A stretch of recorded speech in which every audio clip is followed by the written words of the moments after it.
South India shopping mall festive and wedding celebrations సరికొత్త designs తో అద్భుతమైన collection.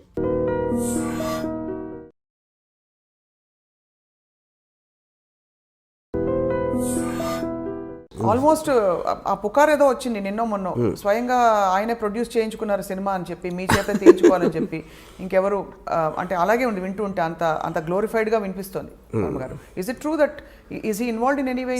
First of all Dawood Ibrahim I think must be around 65 now. తనకి ఇప్పుడు కొత్తగా white wash చేసుకునే అవసరం లేదు పేరు, అది ఒక పాయింట్.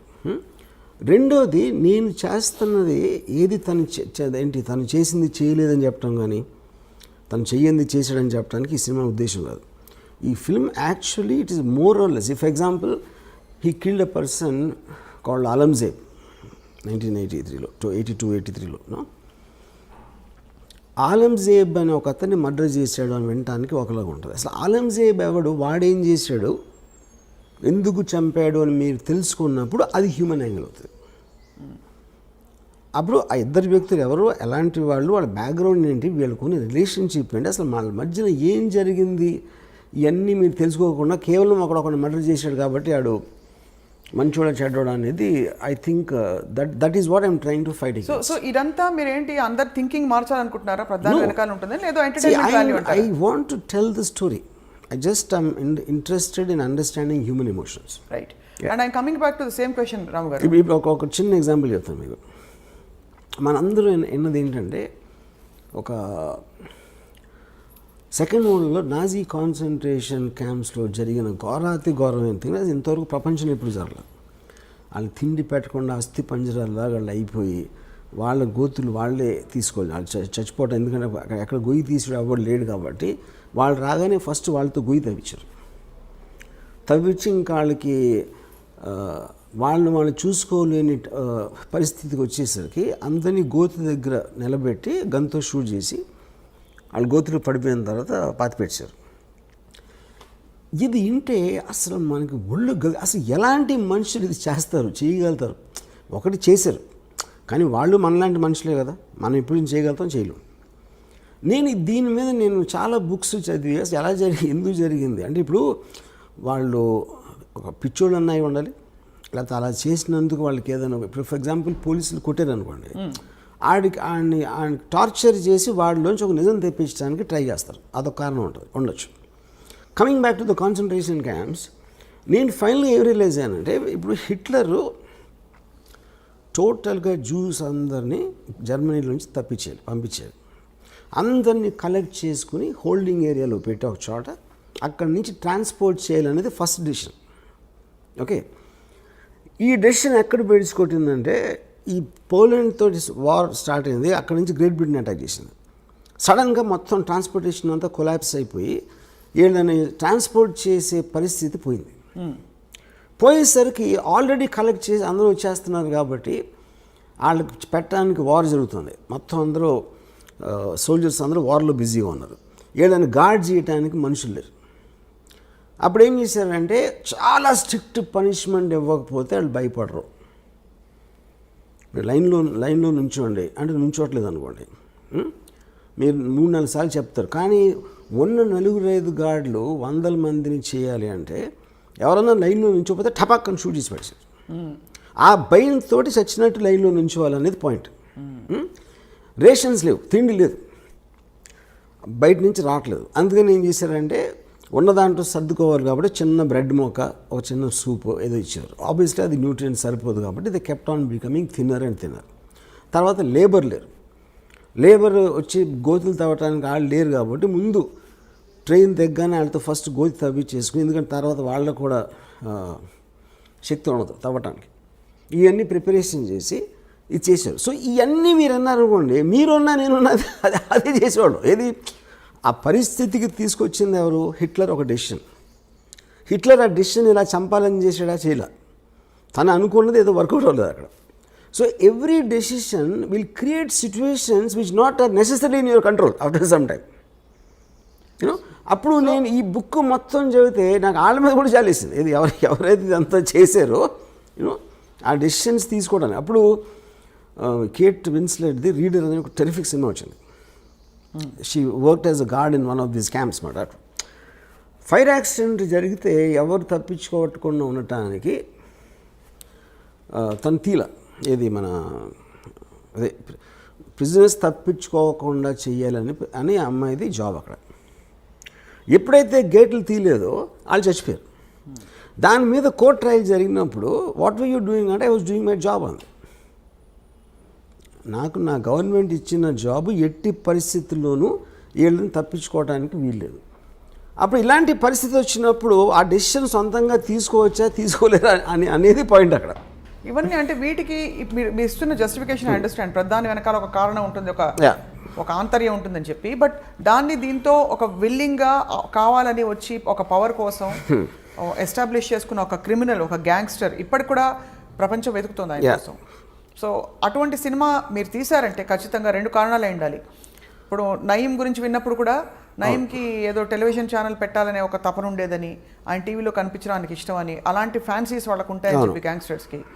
అలాంటి ఫ్యాన్సీతో ఆయనే స్వయంగా ఆయన మనుషులే లేకపోతే ఆయన ఆరాధకులు మీ చేత ఏమైనా సినిమా తీయించాలని అడుగుతున్నారు. మొన్న కూడా ఎక్కడో ఇంటర్నెట్లో వైరల్ అయింది ఈ మాట.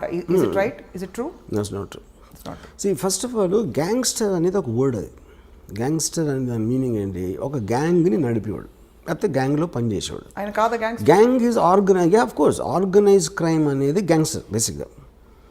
ఆర్గనైజ్ క్రైమ్ అంటే ఏంటంటే మీ తెలివితోటి క్రైమ్ చేస్తా కూడా తప్పించుకునేలాగా ఒక సిస్టమ్ క్రియేట్ చేయటాన్ని ఆర్గనైజ్ క్రైమ్ అంటారు.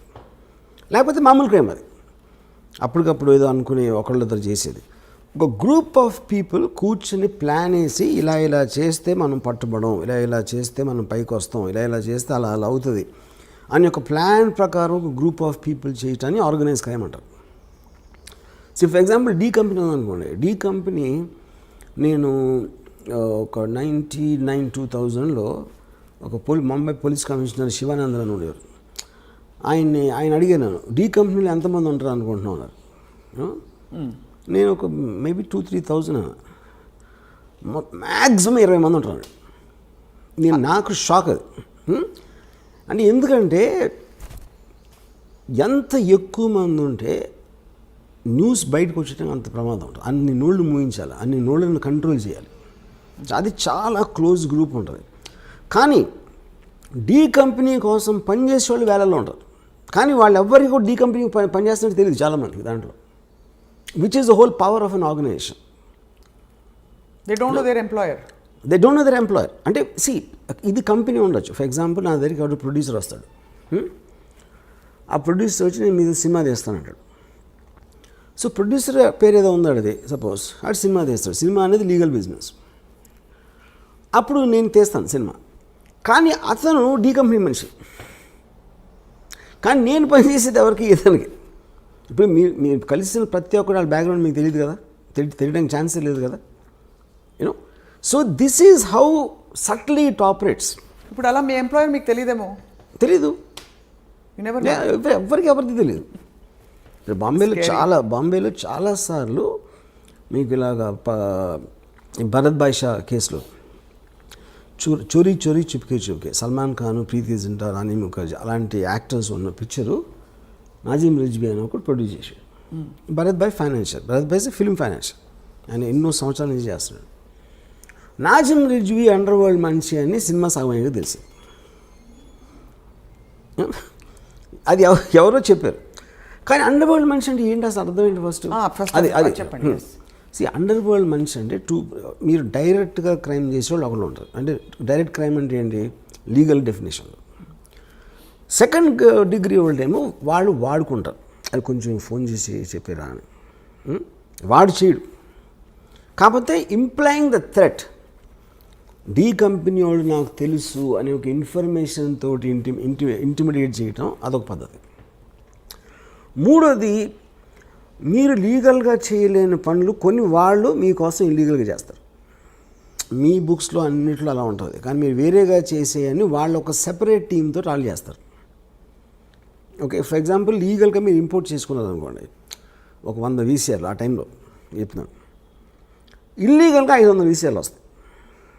500 VCRలు డీ కంపెనీ వాళ్ళు పంచుకుని వాళ్ళు చేసి మీరు ఫెసిలిటేట్ చేసినందుకు మీకు కొంత ఇస్తారు, మిగతా వాళ్ళు తీసుకుంటారు. సో డైరెక్ట్గా ఎవడైతే కంపెనీలో ఉన్నాడో వాడు చేయలేదు అది, వాడు దాన్ని అమ్మలేదు, వాడు కొనలేదు, ఫెసిలిటేట్ చేశాడు అంతే. ఆ ఫెసిలిటేషను 100 వీసాలు పోతే 500 వీసాలు వచ్చినాయి అని తెలుసుకోవడం అనేది చాలా కష్టం. సో ఇప్పుడు ఈ లింక్స్ మీద లింక్స్, ఇప్పుడు ఒక మర్డర్ ఉందనుకోండి, ఇప్పుడు ఎవడో ఒక ఎక్కడో కలుస్తాడు, ఒక జైలు ఒక్కొక్కసారి జైల్లో అవ్వచ్చు, ఇంకొకసారి ఎక్కడో ఒక స్మాల్ టౌన్లో ఒక పని ఉంది చేస్తావా అంటాడు. ఏంటండి ఇలా నువ్వు జస్ట్ బాంబే వచ్చి నువ్వు చిన్న గన్ వేస్తావు, ఫలానా ఒకడిని షూట్ చేయి అని ఆడికి డబ్బులు ఆఫర్ ఇస్తాడు. వాడేంటి వీడు మాట్లాడేవాడు రషీద్ అనేవాడు అబ్దుల్ అనేవాడు చెప్పాడు అనుకోండి. ఈ రషీద్ అసలు బాంబే రాడాడు, ఈ అబ్దుల్ని ట్రైన్ ఎక్కించి పంపుతాడు. ఈ అబ్దుల్ అక్కడ దిగి నువ్వు ఫలానా హోటల్లో అక్కడ స్టేషన్ బయట ఎలా ఉంటుంది అక్కడ ఉండవు. మళ్ళీ అక్కడ ఫోన్ వచ్చి నువ్వు బయటకు వచ్చి బాండ్రా బస్ స్టాండ్ దగ్గర నువ్వు వెళ్ళు, అక్కడ గ్రీన్ షర్ట్ బ్లాక్ ప్యాంట్ వేసుకుని అక్కడ కనిపిస్తాడు. ఆడికి నీ పేరు మల్బార్ అని చెప్పి అంటాడు. ఆడు వెయిట్ చేస్తున్నాడు. ఆడ అసలు పేరేమో తక్కువ మీద ఉంటుంది, ఆడేమో సలీం అని చెప్పాడు. వీళ్ళిద్దరి దగ్గరికి ఒక బురకా వేసుకున్న వచ్చి ఒక చిన్న ప్యాకెట్ ఇచ్చారు. ఈ బురకావిడ ఎవరో వాళ్ళకి తెలీదు, వాళ్ళు ఎవరో బురకావిడికి తెలియదు. వాళ్ళు వెళ్ళి ఎక్కడో తీసి దాన్ని ఓపెన్ చేస్తే దాంట్లో ఒక చిన్న కంట్రీ పిస్టల్ ఉంటుంది. ఉండి అక్కడి నుంచి నువ్వు ఫలానా చోట టెలిఫోన్ బూత్ దగ్గర వేసావు, ఫోన్ వస్తుంది. వచ్చేసరికి నువ్వు జూహుకి వెళ్ళి ఫలానా ఒక బ్రౌన్ బంగ్లా ఉంటుంది, దాని బయట ఇలాంటి కారు ఉంటుంది. ఒకడు వస్తాడు, ఒక బట్టతల్లుడు, అతన్ని షూట్ చేసి మీరు వెళ్ళిపోయి ఈ 2 గన్స్ ఫలానా క్రీక్ దగ్గర నాలా ఉంది, ఆ నాలా దగ్గర ఒక చిన్న చెట్లు ఉంటాయి, అక్కడ ఇలాంటి దగ్గర పెట్టేసి వెళ్ళిపోయాడు. వీళ్ళు అది చేసి అక్కడ పెట్టేసి అక్కడ ఒక ప్యాకెట్లో కొంత డబ్బు ఉంటుంది, అది తీసుకుని వెళ్ళిపోయారు. ఇప్పుడేంటి ఈ మొత్తం దాంట్లో రషీద్ ఏం క్రైమ్ చేయలే. వీడు ఫస్ట్ ఎవడైతే అబ్దుల్కి చెప్పాడో వాడు క్రైమ్ చేయలేదు, అసలు ఆడు ఇక్కడికి రాలేదాడు. ఓకే, అబ్దుల్ వచ్చి ఎవడైతే సలీం అని కలిసాడో, సలీం ఆడి పేరు కాదు, సలీంగా వీడు అసలు పేరు తెలియదు. ఎవరైతే గన్ను తీసుకొచ్చి ఇచ్చిందో ఆవిడికి ఆళ్ళు తెలియదు, వీళ్ళు తెలియదు. సో ఇప్పుడు పోలీసులు ఇన్వెస్టిగేషన్ చేయడం మొదలుపెట్టి అసలు ఎవరిని పట్టుకుని ఎక్కడికి లింక్ వెళ్ళాలని, కానీ పేపర్లు ఏమొస్తుంది, డి కంపెనీ హ్యాస్ కిల్డ్. వీళ్ళందరూ డి కంపెనీ అయితే కానీ ఎవరికి తెలీదు వాళ్ళు డి కంపెనీ వాళ్ళని. అదే నేను చెప్పేది. ఇప్పుడు ఆ బురక వేసుకున్న ఆవిడకి ఏం చెప్పారు, ఈ ప్యాకెట్ని వాళ్ళకి ఇచ్చి ఏం చెప్పారు ఎవరో. ఇది కనిపించిన ఆరో సింహం ఇది మీరు చెప్తున్న ఈ డి కంపెనీ ఎవరికి తెలియట్లేదు. అదే చెప్పేది. అందుకనే ఇప్పుడు శివనందన్ ఏం చెప్పారు, most of the people don't know they're working for the company.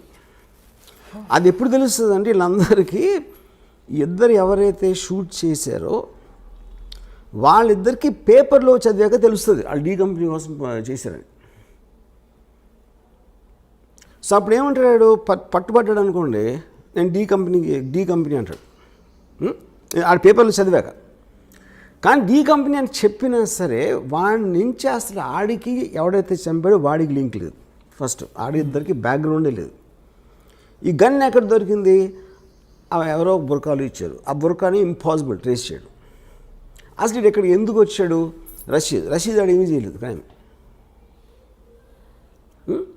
So మీ ఇన్ని లింకులు చైన్లో పెట్టి మధ్యలో ఒక లింక్ తీసేస్తాను. ఎప్పుడైనా ఇన్వెస్టిగేషన్ కొంచెం కాంప్లికేట్ అయిందంటే ఒక లింక్ తీసేస్తారు. ఫర్ ఎగ్జాంపుల్ రషీద్ ఉన్నాడు అనుకోండి, రషీద్ని ట్రాక్ చేయొచ్చు అని అనుకుంటే రషీద్ని అక్కడి నుంచి తప్పించేస్తారు.